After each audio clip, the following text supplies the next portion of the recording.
sebagai seorang ahlul kasab yang telah memiliki ruhani yang mukassafah, tentu dengan kecerdasan ruhani yang Allah titipkan kepada dirinya, dia mampu untuk memulangkan dan mengembalikan dirinya itu kepada Allah sebelum datangnya ajal itu kepada dirinya.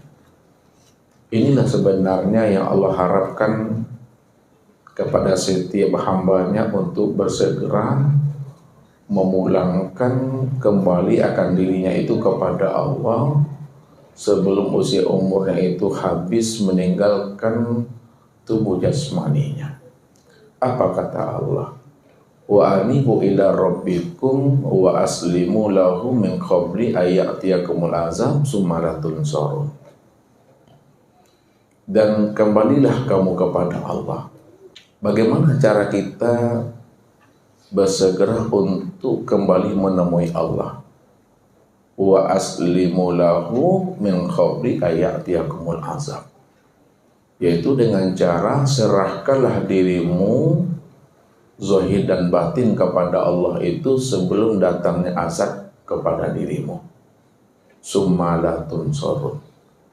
Kemudian sebelum datangnya kepada dirimu itu azab dan tidak ada lagi pada dirimu itu sebuah pertolongan. Jadi sebelum datangnya azab Bapak Ibu, baik di dunia dalam bentuk istidraj maupun di akhirat dalam bentuk yang nyata, di mana kita ini betul-betul telah mampu memulangkan kembali akan rahasia diri kita ini kepada Allah. Inilah sebenarnya orang yang cerdas.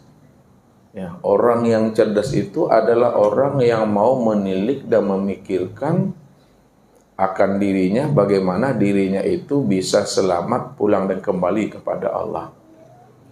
Maka orang yang tidak mau memikirkan proses pulang dan kembalinya kepada Allah, maka merekalah sebenarnya yang dikatakan Allah itu sebagai penghuni neraka itu.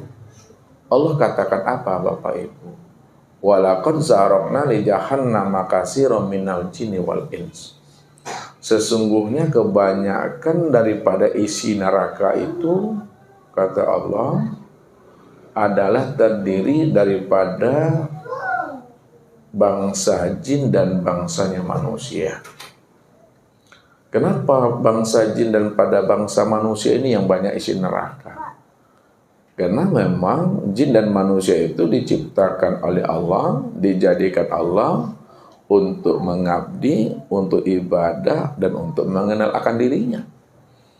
Maka jikalaulah jin dan manusia diciptakan Allah untuk mengabdi, menyembah dan mengenal akan dirinya, lalu dia tidak mampu mengenali dan menelusuri akan rahasia hakikat dirinya, dan tidak pula mampu dia mengenal Allah itu sebagai Rabb-nya.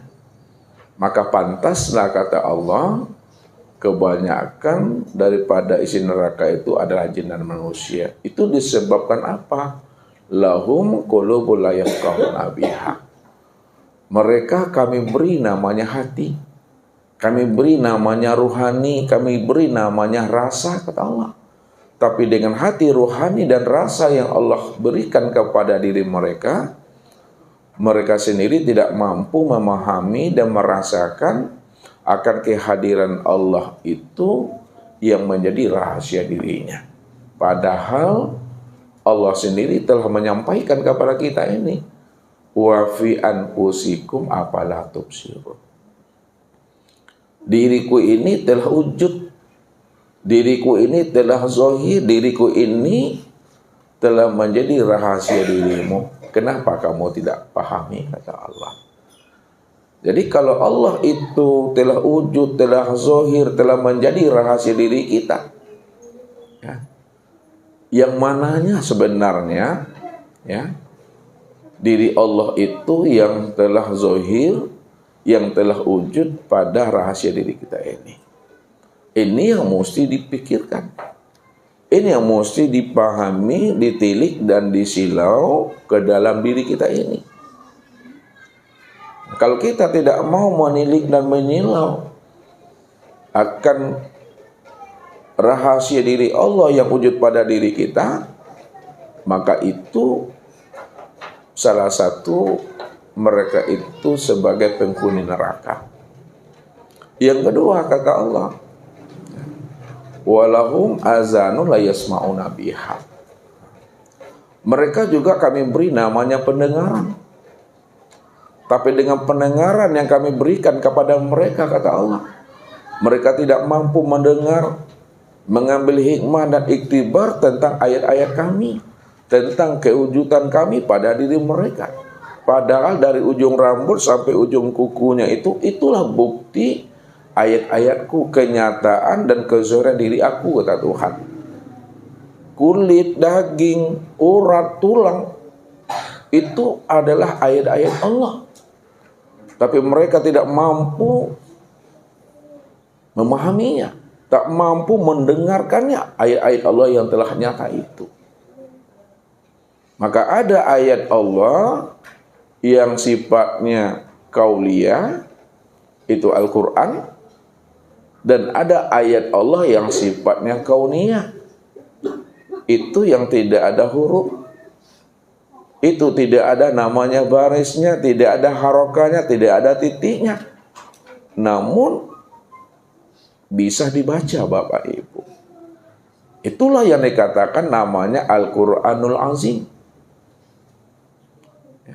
Al-Quranul Azim itu, inilah batang tubuh kita ini. Inilah ayat-ayat Allah. Tapi mereka tidak mampu memahami dan mendengarkannya, kata Tuhan. Walahum a'yunun la yubsiruna biha. Salah satu penyebab mereka penghuni neraka, di samping mereka tidak mampu memahami ayat-ayat aku, tidak mau mendengarkan ayat-ayat aku, mereka juga tidak mau memperhatikan ayat-ayat aku yang telah nyata ini. Makanya alam semesta, diri kita ini juga ayat-ayat Allah, bukti kewujudan Allah dan kezahiran Allah. Sanurihim ayatina fil afaq wa fi anfusihim hatta yatabayyana lahum annahul haq. Kami telah memperlihatkan, telah membentangkan ayat-ayat kami pada alam semesta dan pada diri mereka sendiri, kata Allah. Hatta yatabayyana lahum annahul haq, sehingga jelas bagi mereka bahwa kami ini lebih nyata lagi, kata Allah. Kami ini lebih wujud dan lebih zahir lagi dari segala yang wujud, dari segala yang nyata. Tapi kenapa mereka tidak mampu membaca akan kewujudan dan kezahiran kami, kata Allah. Maka pantaslah mereka itu sebagai penghuni neraka. Ketika Allah sudah mengatakan pantas bagi mereka penghuni neraka, maka diri mereka secara hakikatnya ulaika kal an'am bal hum adall. Mereka itu taubahnya sama seperti hewan ternak, bahkan lebih sesat lagi daripada hewan ternak. Ulaika humul ghafilun. Mereka itulah orang yang lalai, kata Allah. Mereka tidak mengenal namanya hakikat. Mereka tidak mampu memahami namanya rahasia Allah pada alam dan pada dirinya. Ya'lamuna zahiran minal hayatid dunya wa hum anil akhiratihim ghafilun. Mereka hanya mampu memandang yang zahir-zahir saja dari kehidupan dunianya, tapi tidak mampu memandang yang tersirat, hakikat di balik yang zahir itu, kata Allah. Jadi orang yang tidak mampu memandang hakikat dan rahasia di balik yang zahir, di balik yang wujud, itulah sebenarnya yang dikatakan Allah itu orang yang buta itu. Bukan buta mata yang zahir ini, Bapak Ibu. Bukan buta mata yang luar, tapi buta mata yang dalam.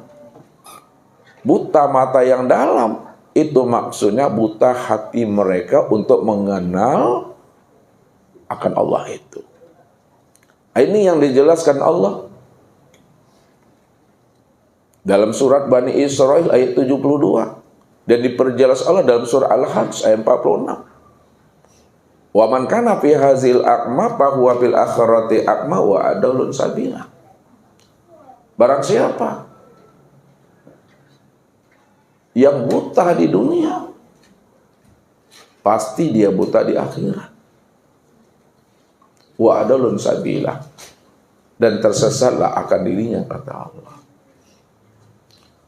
Makanya buta yang dimaksudkan oleh Allah itu di dunia ini yang menyebabkan dia nanti tersesat di akhirat itu tidak lain, kata Allah, adalah butanya akan hatinya untuk mengenal aku yang sudah nyata pada dirinya. Fa innaha la ta'mal absar walakin ta'mal qulub allati fis sudur. Sesungguhnya yang aku katakan buta itu, kata Allah, adalah buta mata hatinya yang ada di dalam dada. Buta mata hati di dalam dada, Bapak Ibu, adalah orang yang tidak mengenal Tuhan. Orang yang tidak mengenal akan Roh-Nya. Padahal Allah itu yang wujud. Padahal Allah itulah yang tunggal. Selain Allah enggak ada, Bapak Ibu. Kalau Allah cuma yang wujud, Allah yang cuma yang tunggal, dan selain Allah tidak ada. Tentu kita mampu memandang akan ketunggalan dan kewujudan Allah itu pada segala yang ada ini. Tapi kenapa tidak mampu memandangnya? Karena memang hati ini telah diliputi, telah dijajah, dipermainkan oleh nafsu dan dunianya. Siapa yang hatinya, akal pikirnya, dan rohaninya telah dipermainkan oleh dunia, maka dia tidak akan pernah mampu mengenal, memandang akan kewujudan Allah yang Maha Tunggal itu. Inilah bukti akan tersesatnya diri mereka nanti, kata Allah. Untuk memulangkan akan rahasia dirinya kembali kepada aku. Maka supaya kita tidak dikatakan oleh Allah sebagai orang yang buta dan sebagai orang yang tersesat, supaya kita tidak ditempatkan nanti di neraka, maka wajib bagi diri kita, Bapak Ibu, untuk memulangkan kembali akan rahasia diri ini kepada Allahnya. Kalau kita sudah bisa memulangkan kembali akan rahasia diri Allah ini kepada yang punyanya, insya Allah pasti tidak ada namanya pertanyaan malaikat itu pada diri kita. Tidak ada lagi namanya pertanyaan malaikat Zabaniyah itu kepada diri Bapak Ibu.